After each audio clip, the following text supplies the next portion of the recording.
ღამემშვიდობისა. მოკლედ ახლა ცოტა ხნის უკან მე და სოსო გავედით, დავტენე გაზი უკვე რასაც ქვია სულს ღაფავდა და ხო თმები ვიწიე, იმიტომ რომ დასაბანი მაქვს, ასევე შესაძლებიც მაქვს უკვე, ანუ ძილები. და ვფიქრობ, რომ როცა ვიყიდი საღებავს ავდგები და გავყოფ და ანუ მხოლოდ ძილებს შევეხება, იმიტომ რომ ესეც ზედმეტი ხარჯია ჩემთვის და ამიტომ არ მინდა. რომ ზედმეტი ვხარჯო. თვეში ერთხელ მიწევს რა თმის, ასე ვთქვათ, ძილების შეღება. ნუ ძალიან ცოტათი ამოდის, მაგრამ იმდენად კონტრასტული ფერია ჩემი ბუნებრივი ფერი, ანუ ღია ესეთი ნაცრისფერი თუ რაღაც ესეთი რუსის რო ეძახიან რა, არასვეტლა რუსი, აი რაღაცა ეგეთი რა. და თან კიდე ჩემი ვერცხლისფერი ჭაღარებიც არის გამორეული უკვე და ჩანს რა მკვეთრად და მინდა მივხედო. ხო ეხლა ლობიო დავადგი იქით მაღაზიაში ქუჩის ბოლოში ვიყიდე დაფასებებული ჰქონდათ ალბათ სადღაც 500-600 გრამი იქნებოდა რა ესე 4.5-ად. ხო, კინძი დედამადრე მომიტანა ის უკვე დავალბე წყალში რომ ანუ გაირეცხოს, კარგად რამოდენიმეჯერ გავავლე, მიწარო გავუვიდა, კიდევ ჩავალბე. ეს მასალა ჩინელთან მუშაობდი თუ გახსოვთ ჩინურ რესტორანში დამხმარეთ. ხო. ეხლა ხალხს გავარჩევ თან ვისაუბროთ. მოკლედ ერთი კომენტარი იყო ამ ხალხთან დაკავშირებით, ანუ ჯერ გამიხეხია, ხედავთ ხო? დროისო, ანუ ჯანმრთელობისთვის არ არისო კარგი. არ ვიცი, ახლა მე მაგალითად მთელი ბავშვობა ისე გავიზარდეთ, რომ ძირითადად ქვაბები დედას ჰქონდა და ყველას არა მარტო დედას, სხვებსაც ალუმინის ქვაბები. და რა ვიცი, არასოდეს არ გვიფიქრია მაგაზე, რომ ალუმინმა შეიძლება რაღაცა გვაწყინოს, ანუ უბრალოდ ერთი ის ვიცოდი, რომ ალუმინის ქვაბში არასოდეს არ ინახებოდა საკვების შენახვასაც ვიძახი. ანუ მაცივარში რო შეიდგას, რომ უნდა ემალირებულში ან მინის და მომიანქრებულით, როგორ ქვია, მინანქარით რა ეს რაც არის რა, ჭურჭელი რითიც კეთდება და მოკლედ არ ვიცი. ალუმინია, მე ყოველთვის ვამოწმებ ხოლმე მაგნიტით, რომ მაინც ახლა იქნებდა ეს თეთრი ყურები, აი ეს არ ვიცი რა მოკლედ უნდა იმართნა. სუხარი გავაკეთო. მაგნიტით ვამოწმებ, სუფთა ალუმინიას საერთოდ არ იკრავს არანაირ იმას, რა ქვია, მაგნიტს. ხო და არ ვიცი, ძალიან გამიკვირდა, შეიძლება ეგონა რომ უბრალოდ რკინის ქვაბია, იმიტომ რომ ალბათ რკინისებიც არის ესე მომინანქრებული, როგორც ქვია, რა რითიც არის დაფარული. ხო, ნუ ანუ ჩვეულებრივი ალუმინის ქვაბია. და როგორც ვიცი, ალუმინის ქვაბებს ხმარობს კაცობრიობა, რა ვიცი, ძალიან დიდი ხანი. მინარევები ალუმინში არ ამგონია ხა თუ რაღაცა რკინის მინარევი იქნებოდა და მაშინ მიიკრავდა ხო თავისთავად მაგნიტი. ხო. ალუმინის ხარისხი რას ნიშნავს? მართლა ვერ ვხვდები, რომ ალუმინია და მით უმეტეს როცა ძალიან ხშირად ცხელდება, ცივდება, ვფიქრობ უკვე დიდი ხნის გამომწვარია და ისედაც ხდება ამის გამოწვა. იმიტომ სხვანაირად მე მგონი ეს ფენები არ მაგრდება ამაზე. ხო. მოკლედ სხვათა შორის მიუხედავად იმისა, რომ ლობიო ბევრი არ იყო, ის ნახევარი იმას თქვენი დავადგი, იმიტომ რომ რა ვიცი, ეს ნახევარიც ბევრი მგონია რაღაცნაირად ჩვენთვის. დიდი ხანია ლობიო არ გამიკეთებია. 2 დღის უკან, ანუ გუშინ წინ ის გუშინ წინ კი არა მგონი ხო გუშინ წინ ნიგოზი იმას ვქენი როგორც ყოველთვის დავჩეჩქვე ჯერ იმაში სანახში მერე დავაბლენდერე და საცივი გავაკეთე ის დედამ რო ბარკლები მომიტანა იმისგან გავაკეთე საცივი. სუნელები მქონდა, ახალ წელს ნაკედი სუნელები და ის გამოვიყენე და კიდე დამრჩა კიდევაც. ჩემს პარკები როა გამას ხავს არ მომშვება. ხო, კიდე რა მინდა ამისთვის ხალხი არ თვალები ამეწა. ეხლა ამებსაც იმას ვიცამ ძირებს მოვაჭრი. იმას კინძებს. ხო და ასე რომ რა ვიცი, მე მგონია რომ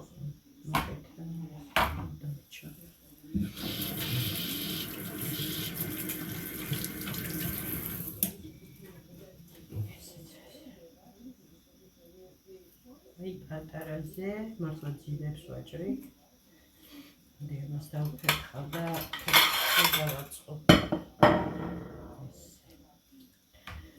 ხო, რაც შეეხება ახლა არ მიყვარს ხოლმე ამ თემებზე საუბარი, მაგრამ ხო იცით, გვერდს რო ვერაობლი, ამ ქვეყანაში ვცხოვრობ და თავისთავად მესმის ყველაფერი და ესაც. ერთი მინდა ვთქვა, ძალიან შეიძლება უხეშათაც ჟღერდეს ეს ყველაფერი ჩემგან, რომ ესეთ შედარებას გავაკეთებ, მაგრამ ძალიან დიდი ბოდიშის მოხდით ჩემი აუდიტორიის მიმართ. ეს რა თქმა უნდა არ ეხება წესიერ ხალხს, ვინც მინიმუმ ცდილობს ქრისტეს გზით და ქრისტეს ასე ვთქვათ სწავლების გზით ცხოვრებას, მე ასეთებზე არ მაქვს. რა თქმა უნდა, საუბარი თავისთავად მათთან არის მადლი ღვთის და აი ზუსტად იმიტომ ვიხდი ბოდიშს მხოლოდ და მხოლოდ აი ესეთ ადამიანების მიმართ, ვინც არის ღვთის მოშიში, ღვთის მორწმუნე. ხო, რომ ჩვენი ქვეყანა სამწუხაროდ, რა თქმა უნდა, სამწუხაროდ დაემსგავსა და არა ეხლა, დიდი ხანია უკვე ეს. ახალი ამბავი არ არის, რა მოკლედ. ერთი დიდი ბორდელია, რა მოკლედ, უხეშად რო ვთქვათ. და რატო ვამბობ ამას? ადამიანები ფულის გამო ძალიან ბევრ რამეს კადრულობენ. არ აქვს მნიშვნელობა, ქალი, კაცი. სამწუხაროა. აი მართლა ისეთ იმამდეა მისული ხალხი, რომ თუნდაც თავისი ცხოვრება მოიწყო რაფასად, რიფასად და რაღაცა, ამას უკვე ნაკლებად უყვირდებიან და სამწუხაროდ როგორღაც ირგებენ, ხო, ამას. მერე კი თავისთავად ეხლა ეს ცოდებად რჩება და ის თავის შედეგს კი გამოიღებს, ადრე თუ გვიან. ეს ღმერთის ის არის, ვთქვათ, როდის მოუწევს ესეთ ადამიანს პასუხისგება ამ ყველაფრის სადმე. მაგრამ ფაქტი ის არის, რომ ვიცით ყველამ, რომ აი ხალხი მართლა სულს ყიდის, ყველაფერს კადრულობს, ოღონდ ჰქონდეს რაიმე შემოსავალი, ხო? ფული. მე ხა არ ვლაპარაკობ ხალხზე, რომელიც შრომობს, ხო? პატიოსნად შესაძლებელია რაღაცა ისეთ ორგანიზაციასაც ემსახურებოდეს ადამიანი, რომ ის ორგანიზაცია იყოს ცოდვილი დაუშვათ.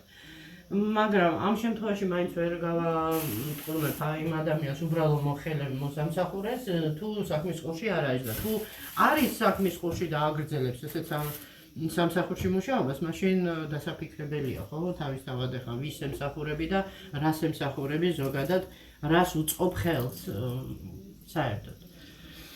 ხო და ახლა ვიღაცა იტყვის, რომ კაიო რა, ახლა შენო ფულის გულისთვის რა არის ამას რაღაცა, ნუ იცით აქვს ასე ვთქვათ განსაზღვრება. ახლა ადამიანი როცა სხვას არავის არაფერს არ უშავებ, ხო? სხვას, ანუ რა გაგებით, აი ახლა მე ძირითადად ისეთ იმას სამსახურებზე მაქვს საუბარი, რომელიც ხოლო და ერთ და ორ ადამიანს არა, ანუ ხალხს რო ეხება ცუდად რა. ხო და ეხლა როცა არავის არ ეხება ცუდად, ხო? ეხლა და თავის დაუშვათ ცოდვაშია რაღაცა, ხო და თავის ცოდვაზე თვითონ აგებს პასუხს, მაგრამ როცა მასიური ასე ვთქვათ, იმაში აქვს ხელი ჩაყოფილი და მასიურად ცოდავს, ხო? თავისთავად ეხლა ეს ძალიან სერიოზული ის არის ჩემი აზრით, როგორ თქვა, ხო, დანაშაულია რა თქმა უნდა და ეხლა ხო, რას ვიძახდი, ვიღაცა იტყვის რომ ხო, კაიო რა, ესა შენ რა არის, იცით? მე მაგალითად ეხლა ვინც არ მიცნობს და ჩემს შესახებ ბევრი რამე შეიძლება არ იცოდეთ, ეს წამით ამას ავიღებ. აქ ჩამოვკიდეს. ვინც არ მიცნობთ, ეხლა მე მაგალითად ცხოვრებაში მქონდა ესეთი შემთხვევები, რომ საკმაოდ ესე ვთქვათ, საკმაოდ მდიდარი ადამიანები მთხოვდნენ ხელს და ასე ვთქვათ ცოლობას, მაგრამ როგორც ხედავთ, იქ ვარ სადაც ეხლა ვარ, ხო? ანუ არ გავყოლ ვარ და რატომ? ეხლა ჩემ ადგილზე ბევრ რაღაცაზე თვალს დახუჭავდა და რომ დაინახავდა ბრჭყელა ცხოვრებას, თავისთავად გადახდებოდა, ხო, ესე დაუფიქრებლად. და ძალიან ბევრი ვიცი, რომ ესეც აკეთებს სამწუხაროდ. მე მაგალითად, ეხლა რო ვთქვათ, რომ ადამიანებს ეხლა უპატივცემთ და რაღაც არა. რა თქმა უნდა, პიროვნულად და ადამიანურად ეხლა დასაფასებლები არიან და შეიძლება ძალიან კარგი მეგობრებიც იყვნენ და ყველაფერი, მაგრამ იმისათვის რომ ოჯახი შექმნა, ხო, ჯერ ერთი, ანუ მინიმუმ უნდა გიყვარდეს, ხო, ეგრეა. ხო და ეხლა მე არ გამიკეთებია ესეთი ნაბიჯი ცხოვრებაში, რომ ოღონდ მდიდარი ვიყო და ვიცი რა, აი მე რაღაცა იქნება და ან შევეჩვევი ან რაღაცა, ხო? აი სულ ცოტა უნდა გიყვარდეს მაინც ადამიანი, რომ ოჯახი შექმნა. სულ ცოტა ესეთი სულუქი ნათქვამია. ხო და ბევრჯერ მქონია მე და ვანდას ამ თემაზე საუბარი და რომ მიკითხავს, აი დაუშვათ ვანდასთვის, რომ აი რა შეცვლი ცხოვრებაში და ესე შემდეგ, ხო? და ჩემ შემთხვევაში რომ აი ამ საკითხთან დაკავშირებით რომ ყოფილა საუბრები, ძალიან ბევრჯერ მithქვავს, რომ არაფერს არ შევცვლიდი. ანუ ხდება ისე გაბრაზებულზე კი ხანდახან მithქვავს ისე ზერელეთ, რა თქმა უნდა, თუმცა ესეც არ არის ლამაზი რომ ესე თქვა. მაგრამ მithქვავს, რომ აი რასულელი ვარ, ესე მექნა, მაგრამ ის, ანუ იგივე სიტუაციაში რომ ჩავარდილიყავ, ვიცი, მე ჩემი თავის ასე ვთქვათ, ხასიათი ვიცი, რომ იგივეს გავიმეორებდი, ანუ არანაირად არ გავიყიდებოდი, მოდით ასე ვთქვათ რა. ხო და სამწუხაროდ ჩემ აზრს ბევრი არ იზიარებს თავისთავად, თვლიან რომ ოღონდ კარგად, ანუ ეკონომიურად და ფინანსურად კარგად იყონ და სულ არ ადარდებთ სხვა დანარჩენი. ყველაფერი, აი ხო გეუბნებით, ყველაფერზე წამსვლელი ადამიანს რას ვიძახი. ამ მაგალითიდან გამომდინარე შეიძლება ვთქვათ ადამიანმა თავისი მეობა დაკარგოს იმის გამო, რომ უბრალოდ კომფორტულად იცხოვროს და გაწოლოს თავისი სული, ხო, თავისი ემოციები, რაღაცა ქონებაზება. კაცების უმრავლესობა არ აკეთებს იგივეს, ახლა რამდენს წოდავენ და ოღონდ თავის მიზნებს მიაღწიონ, ყველაფერს რო კადრულობენ და მე უკვე კრიმინალზე და იმებზე აღარ მაქვს საუბარი და არა ესეთი რა ქვია იმას, ისეთი აკრძალული ნივთიერებებით ვაჭრობა და ასე შემდეგ და ამაში მონაწილეობა და დაუპვა, ხო, ხალხის ხო ცოდვა თავისთავად, ახლა ადამიანი რომელიც ასეთ ნივთიერებებს იღებს, ის თავისთავად იღუპავს თავს და შენ ამაში თანამონაწილე რო ხდები, ესეც დიდი ცოდვაა. ის რომ ვთქვათ, აი ძალიან სერიოზული დანაშაულებებზე მაქვს საუბარი, ადამიანების განადგურებაში რო აქვს ხელი გარეული და კიდე ბევრი ესეთი რაღაცა შეიძლება პირდაპირ ადამიანის ასე ვთქვათ განადგურებაზე არ იყოს, მაგრამ ცხოვრების გაუარესება, ჯანმრთელობის გაუარესება და 1000 მიზეზი ხდება. ის ანუ ადამიანი რაზეც მიდის, რომ ის იმის საქციელი და გამომდინარე მე ეს მიზეზები, ანუ გამომწვევი მიზეზები ხდება იმ უბედურების და იმ ცოდვების. აი თუნდაც ის ქალი მაგალითად რომ მუშაობდა იქ ბათუმში იყო ხო და ბავშვები რო დატოვა და აი არ ქონდა იმის საშუალება რომ თქვა დენი ქონდა და სანთელი რო ესე მასთან და ხანძარი რომ მოხდა ხო აი საცოდაობა მართლა და რამდენია მეგობრებო ესეთი შემთხვევები რომლებსაც არ აშუქებენ და რომლებზეც არ საუბრობენ ესე ფართოდ ხო ძალიან ბევრი ხდება სამწუხაროდ ხო და ასე რომ ჩემი შედარება რომ ქვეყანა მართლა ერთ დიდ ბორდელს დაემსგავსა და ზუსტად იმ ხალხის აი რუსული სიტყვა ძალიან კარგი გვიწისნიაოთ ანუ ცდილობენ გამოაცილონ გამოაშორონ ზურგი შეაქციონ განდევნონ საზოგადოებიდან ის ხალხი ვინც ნორმალურია და ვინც ცდილობს ნორმალურ ცხოვრებას და მოკლედ გუში რომ ვლაპარაკობდი ფრიკები რო არ არიან რა მოკლედ ფრიკები ტვინითაც და ყველანაირად ფრიკები ანუ აზროვნებით რა და მოკლედ მოღალატე სულის და გამყიდველები და საკუთარსაც რო არ ინდობენ არიან ესეთები საკუთარსაც არ ინდობენ და აი არ ვიცი რა სიტყვები არ ყოფნის ჭაობი მე მახსოვს ესეთი დრო იყო ერთხელ ალბათ დადგება იმ მაგის დროც რომ მოგიყვეთ ის რომ მე ცხოვრების შუაგულში აღმოჩნდი, ანუ ცხოვრების შუაგულში ას გულისხმობ. ანუ რეალური ცხოვრება როგორიც არის, ანუ როგორი ჭაობიც არის და როგორი გარყვნილი და გაღწნილიც არის.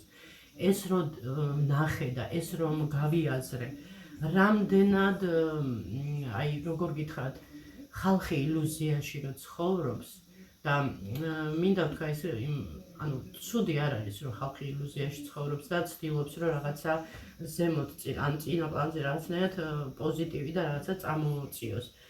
ამას რომ ადამიანი გამოცდი და გამოივლი ესეთ ცხოვრების გზას, შენ აფასებ იმას, რაც არის აი ის სადაც ხარ იმ მომენტში, ხო?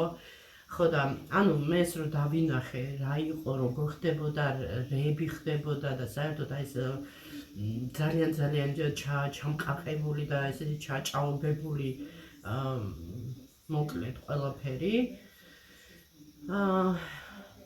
აი ბედნიერები ხართ ვისაც უბრალოდ ის თუნდაც ის საზრუნავი გაქვთ რომ აი ხელფასი მეტი გქონდეთ ან რაღაცა შეიძინოთ აი გეფიცებით მართლა ეს იმასთან შედარებით რადიკალურად განსხვავდება და ანუ ეს შეიძლება ითქვას იმასთან შედარებით ბედნიერებაა.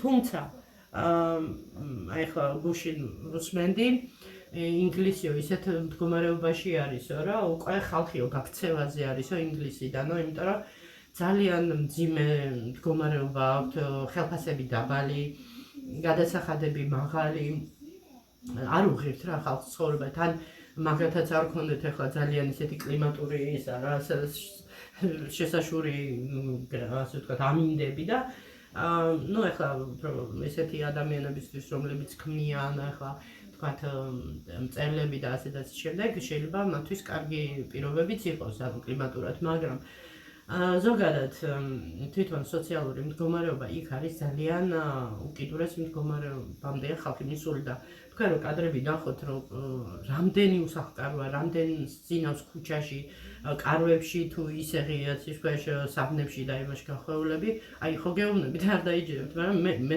შოკი მივიღე, იმიტომ რომ ინგლისი ყოველთვის ისე მომწონდა, ხედავთ კიდევაც აქ დროშას და ყოველთვის ესე ანუ ვაფასებ თვითონ ხალხს მე ახლა ინგლისის არც პოლიტიკა მაინტერესებს დიდად მე არასოდეს არც ერთი ქვეყნის პოლიტიკა დიდად არ მაღელვებს მე უბრალოდ ხალხის ხასიათებზე მაქვს ხოლმე აქცენტი გაკეთებული და მიმაჩნდა რომ ძალიან ბევრი ნიჭიერი და ჭკვიანი ხალხი მომღერლები თუ მწერლები თუ ასე და ასე შემდეგ იყვნენ ანუ ასე ამ მშვენიერი მხარე და ასე ვთქვათ წამოსული და ძალიან გული დამწყდა იმაზე რაც ვნახე და მოკლედ აი ეს იყო ეს ფრაზა იყო რომ მე არ მინდაო ანუ ვიღაცის ის იყო სტატუსი მე არ მინდაო ვიცხოვრო მხოლოდ იმის გამო, რომ გადასახადები ვიხადო. ანუ ბინის გადასახადები, ეს მთლიანობაში ანუ მივხვდით ხო გადასახადები და ანუ საკვებზე ვზრუნო, ანუ ეს არის მხოლოდ ცხოვრებაო.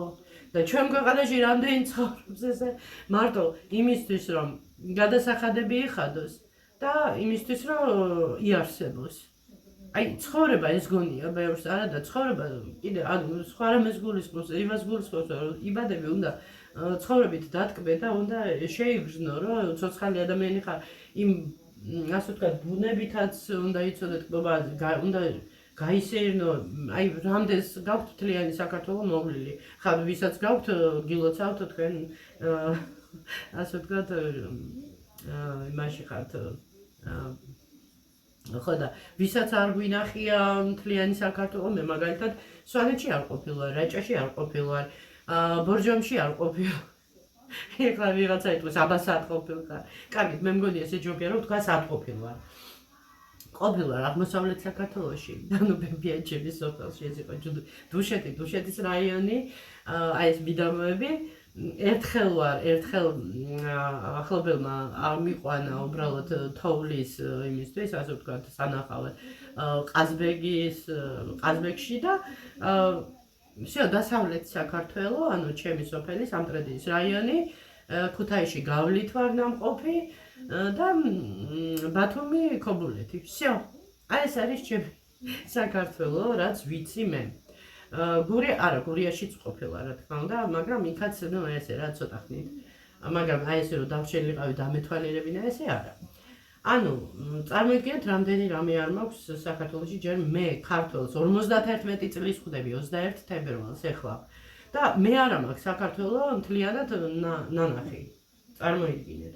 და აი ამას ქვია ცხოვრება, ანუ მეც გამიჩნდა ესეთი შეკითხვა იმ ქალმა ვიღაცამ რომ დაწერა ესეთი სტატუსი, ხო? მეც დავუსვი საკუთარ თავს კითხვა. აი რისთვის ცხოვრობთ ადამიანები, რომ უბრალოდ სისტემის ჭანჭიკები ვიყოთ და რაღაცა გადასახადები ვიხადოთ ისა და ხოლმე ანუ საკვები მივიღოთ, რომ სული არ ამოგძვრეს და არ გავშიკოთ ფეხები და всё ეს არის ცხოვრება. ის რომ ჩვენც გვინდა ხანდახან ან კინოში წასვლა, ან თეატრში წასვლა, ან სადმე თაში, ბარში, რა ვიცი, გასეირნება ხანდახან, ყოველთვის ხო არა, ნუ ხანდახან. და აი, ნუ დასკვნები თქვენ თვითონ გააკეთეთ. სად ვართ, სად ცხოვრობთ, როგორ ცხოვრობთ და რა არის პრიორიტეტი ჩვენთვის. ხო, ეხლა მე ის ცოტა ისეთი მაგალითი მოვიყვანე და ისეთი ასე ვთქვათ, პარალელი გავაკეთე. ნუ ეხლა შედარებებს თუ მოვიყვანთ, რა თქმა უნდა, ის მდგომარეობა, სადაც ეხლა ამჟამად მე ვიმყოფები, რა თქმა უნდა, ბევრად ჯობია, მაგრამ ზოგადად ადამიანის ცხოვრება არ შედგება მხოლოდ და მხოლოდ აი ესეთი ელემენტარული რაღაცებისგან. ხო, ეს ლობიო, არ ვიცი ხომ მოიხაშა თუ არა, არა ჯერ ადრეა.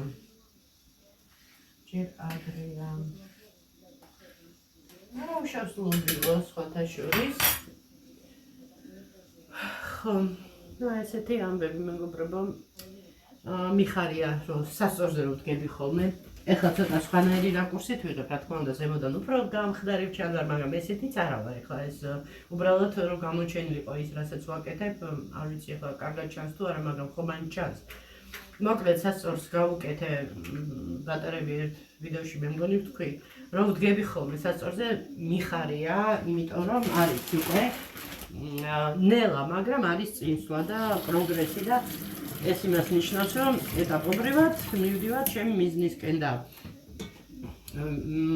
ასე ვთქვათ, მოლოდინი მაქვს, რომ ესე სადღაც მაისისთვისთვის, ანუ მაისი ეს ის თვე არის, როცა უკვე ხალხი ვიხდით ამ ზამთრის ტანისამოს, ხო?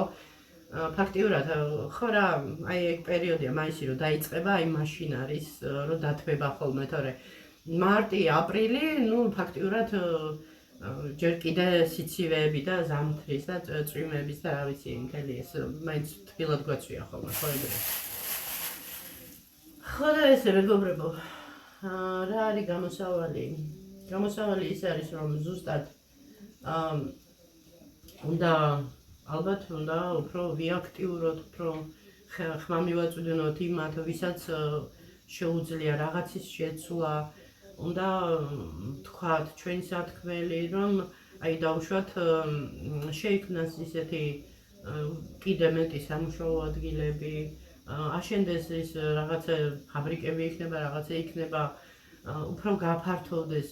მე არ ვიცი, აი მიკვირს მართლა ამერიკაში, ესე იგი ტრამპი როგორც კი მოვიდა, რამდენჯერ მარტო რამდენ ასე ვთქვათ დოკუმენტს მოაწერა ხელი და რამდენი ასე ვთქვათ უკვე ძალაში შევიდა, ხო? ეს ყველაფერი და ეხლა თლად ბევრ რაღაცაში ვერ დავეთანხმები, ესეც არის, მაგრამ აღფრთოვანებული ვარ ამ ადამიანის გამო, იმიტომ რომ იმდენად აი თავისი ქვეყანა უყვარს, ანუ თავისი ხალხი, მე ესე დავინახე, არ ვიცი, შეიძლება ვცდებოდა კიდევაც, არ ვიცი, ხო იცით, ისტორია მაინც თავის ადგილზე ალაგებს ხოლმე ხალხსაც და ყველაფერ სიტუაციებს და მერე კი გამოჩნდება ხოლმე, მაგრამ ამ ეტაპზე მე როგორც ვხედავ და როგორც ვგრძნობ, ეს ადამიანი არის თავისი ხალხისთვის და ყველაფერს აკეთებს ამერიკელი ხალხისთვის, რომ მათ ცხოვრება უფრო უკეთესი იყოს, უფრო და ვფიქრობ, ზუსტად ეგ არის ახლა ის აი ხო ემიგრაციას რაც შეეხება ცოტა რა ვიცი შემებრალა მაინც მე ახლა ნორმალურ ხალხზე რომ საუბარი ვინც ამერიკაში ჩავიდა სამუშაოდ ცხოვრების გასაუმჯობესებლად ესეთ ხალხი ცოტა შემებრალა მაგრამ ახლა თუ კრიმინალი იქნება და რაღაცა საშუალებს იქ და ესენი კი რა თქმა უნდა და იყო გაძევებული ქვეყნიდან ხალხს არ აძლევენ ცხოვრების საშუალებას ის კი არა ნიუ-იორკის მეტრო ცალკე თემაა რა იქ ბირჟვარს უნდა იწერდე წარმატება ჩადიხარო იქიდან ცოცხალი ამოხვიდე ძალიან რთული სიტუაცია თან ეს ისეთი უბნები უფრო აი როგორც კი გაცდები და რაღაცა იქით უფრო შორს ცენტრისგან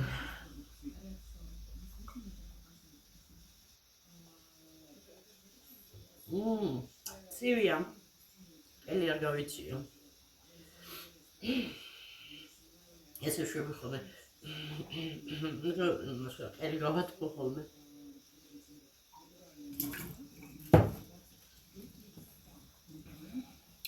წყლის დაგება კიდე მაქვს ხოლმე რაღაც მომენტებში მოვიწყდება ხოლმე და მაქვს ხოლმე ესეთი შესახსენებელი რაღაცები რომ წყალი დავლიო იმიტომ რომ ზამთარმა იცის არ ვიცი რატომაც ზაფხული მაინც ზაფხულია დაგცხება წყალი მოგწყურდება და ზამთარში ახლა თქვა მარილიან სადილებს ვერ მოვამზადებ რომ მარილით გავიჟღენთო რომ მე წყალი მომაწყუროს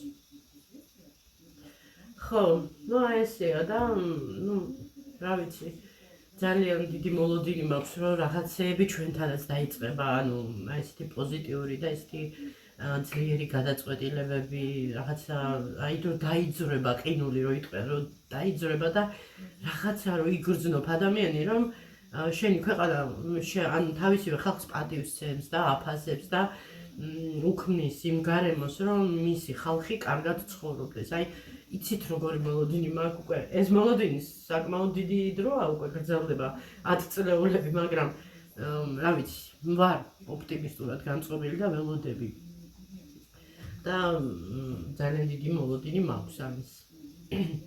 ხო, რაც შეეხება კიდე ეს არა ერთი ესეთი მოკლედ ვიტყვი, ძალიან რო არ დამიჯდეს ეს მობილურიც და მოვასწრო ატვირთა YouTube-ის ხელფასი რაც შეეხება.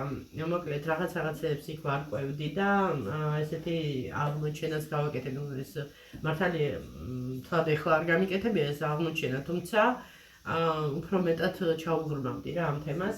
ეს არის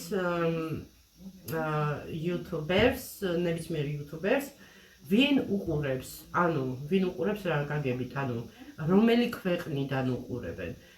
თუ მაგალითად ქართველი არის წასული დაუშვათ ამერიკაშია, კანადაშია, ევროპაშია თუ სადმე სხვაგან ხო კიდე, ანუ საერთოდ სხვა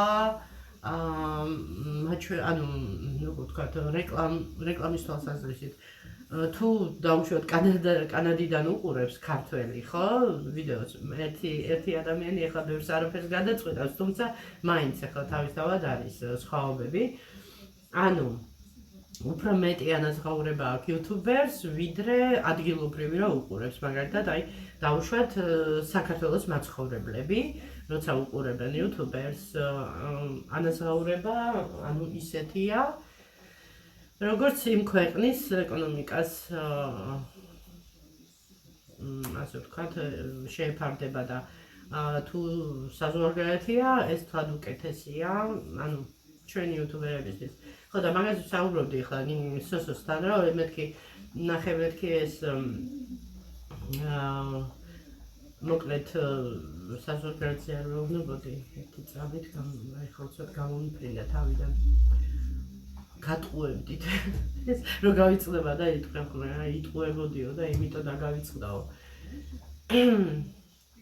სოსო რაზე საუბრობდით ჩვენ ისა ხელფასები YouTube-ის მანამდე რაღაცას ვამბობდით.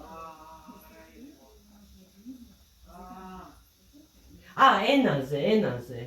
ხო, ენაზე ვსაუბრობდი, რომ ანუ ქართულენოვან არხს რა თქმა უნდა, ეხლა მხოლოდ ქართველი უყურებს თქო და ისეთ ანუ YouTuber-ებზე მაქვს საუბარი, ვინც ვთქვათ რა ვიცი 100 მილიონიანი აუდიტორია რო ყავთ და ანუ 100 იქით იყოს 1, 2 და 5 მილიონი აუდიტორია რო ყავს.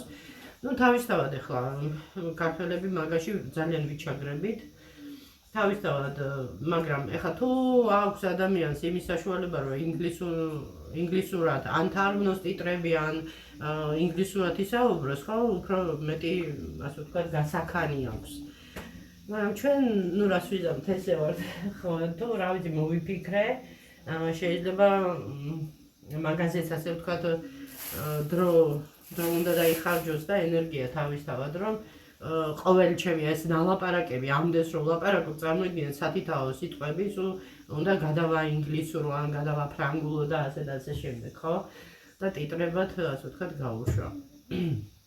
ეს ცალკე ძალიან სერიოზული ტვირთი იქნება ყოველდღიურ ცხოვრებაში, ხა, როცა ყოველდღიურად იღებ ვიდეოს, ხო? თუ დღეში კიდევ 2-ჯერ და 3-ჯერ დებს ადამიანი ვიდეოს, იმისთვის კატასტროფა იქნება. მაშინ აი ძალიან მაგრა უნდა ფლობდეს ენას, რომ სინქრონულად თარგმნოს და აი ბეჭდოს ჩქარა, რომ მოასწროს ყველაფრის გაკეთება. ხო, ეს კაი იდეაა, მაგრამ ჯერჯერობით ვფიქრობ არ მგონია განხორციელდეს. მაგრამ საინტერესო არის, კი, საინტერესო არის. ეს იმ თვალსაზრისით, რომ ცოტა წინ წავიდეს YouTube-ის საქმეები. ხო, რაც შეეხება ანაზღაურებას, ამ თვეში მინიმალური როგორც იქნა შევასრულე და გამომივიდა 70 евро და სადღაც ასე ვთქვათ, გამოვაკლდება ესისა და ალბათ ჩამერიცხება 65, მე ესე მგონია, 65-66 დაახლოებით ესე და მოკლედ, არ ვიცი რა. ცოტა გადავიღალე ესეთ რაღაცებზე ფიქრით, რომ ყოველი თვე ჩემთვის რაღაცა ეს დაძაბულობის ის არის, რომ აი ხვალ კრედიტი, მერე 22-ში დენი და ესეთ რაღაცებზე ფიქრი უკვე აი ძაბავს ძალიან და რას ვიზამთ, ვერ გავიქცევით. ესეა ცხოვრება, აწყობილი, მოწყობილი. ეხლა მაგალითად წესით რომ ეკუთვნის სოციალური და რომ არ გვაძლევენ, ხო ამაზე ვთქვი, რომ აუცილებლად დავწერ განცხადებას, ოღონდ ახლა არა, ზამთარში გაზი რო არ მაქვს, თავისთავად დენი მომდის დიდი გადასახდელი და ამიტომ რო ნახავენ, ისინი ხო ვერ აფასებენ, ასე ვთქვათ, სიტუაციას და ანუ მხოლოდ რიცხვებს ხედავენ და მეტი არაფერი არ აინტერესებთ. ის არ აინტერესებთ, რომ ადამიანს გაზი აქვს თუ არა აქვს და ეს დენი გონიათ, რომ რაღაცა ძალიან ისე კომფორტულად ცხოვრობ და იმიტომ ხარჯავ ამდენ დენს და შესაბამისად ისე უარი მოვა სავარაუდოდ, იმიტომ რომ 200 ლარამდე რო გადასახადი იქნება დენის, ვინ მოგცემს დახმარებას და ამგეტყვიანი ხდი და მოკლედ, ხო, ესეთი ამბები. კარგით, მეგობრებო, დაგემშვიდობებით და მოლოდინი ვიქონიოთ იმისი, რომ გამოსწორდება ჩვენი ქვეყნის ცხოვრება და ერთ დღესაც ვიტყვით, რომ აი მართლა რაღაცა ნანატრი დღე დადგაო და რაღაცა მე ასე ვთქვათ მოლოდინი მაქვს რომ სიმღერებით შეიქმნება რაღაცა ახალ-ახალი ამ სასიხალო ამბებთან დაკავშირებით ჯერ მოხდეს სასიხალო და მე სიმღერები და დანარჩენი იყოს. კარგით მეგობრებო, გაკოცეთ და აბა ხვალამდე.